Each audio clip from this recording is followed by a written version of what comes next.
Estamos con Olga Fernández Chávez, que es perito criminóloga, nos ayuda a entender un poco, con lo poco que se sabe, ¿no? También muchas veces acá utilizando un poco el sentido común y la experiencia que tiene alguien que ha estudiado el tema, ¿no es cierto? ¿Qué lugar se requiere para un hecho como este? Vuelvo sobre el lugar del hecho, que no creo que se tarde mucho en descubrir cuál fue el lugar en donde se cometió la violación y el asesinato. ¿En ese lugar quedan huellas? Por empezar, tenemos que determinar que la violación y el asesinato haya sido en el mismo lugar, que a veces ocurren hay a veces dos o tres escenas del crimen, dependiendo del hecho. En el lugar donde hay una violación, generalmente debido al hecho de la violencia, la resistencia de la víctima, suelen quedar huellas. El tema es identificarla fehacientemente. Eso va a depender de cuánto tiempo ha pasado, las condiciones climáticas que ocurrieron en el transcurso de estos días. Por suerte, si ocurrió hace poco, se va a poder determinar teóricamente. Y en base a planos criminológicos que supuestamente debería tener policía. Policía determina los lugares, por ejemplo. No hace mucho, en este barrio Coglan, había un edificio abandonado donde había un violador serial, llevaba siempre a sus víctimas, las capturaba en la calle y las llevaba a este edificio abandonado que él conocía, que estaba en construcción y estaba parada la obra, entonces se la ingresaba por un lugar y ahí había llevado varias víctimas. Ajá. ¿Sí?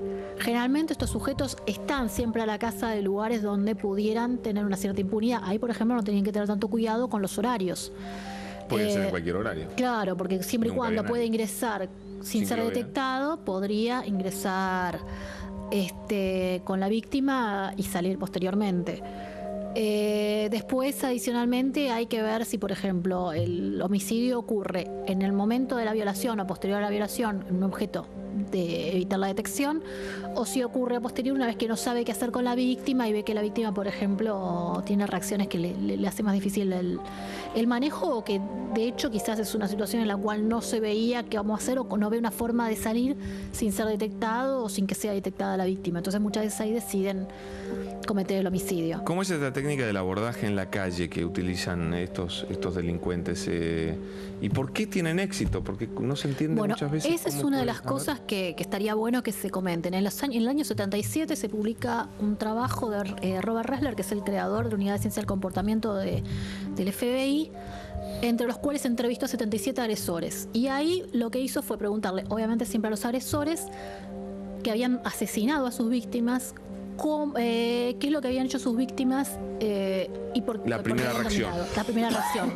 En su gran mayoría, la mayoría de las mujeres no ofrece resistencia. ¿No ofrece resistencia a qué? No ofrece resistencia según su opinión. Muchas veces le dice, toma, no me hagas nada, llévate la cartera. Ellos lo consideran eso como un pase, un pase libre como para realizar la violación.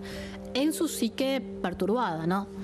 Y muchos comenzaban a entablar un diálogo que después terminaba la agresión, o muchas veces empezaban a agredir físicamente.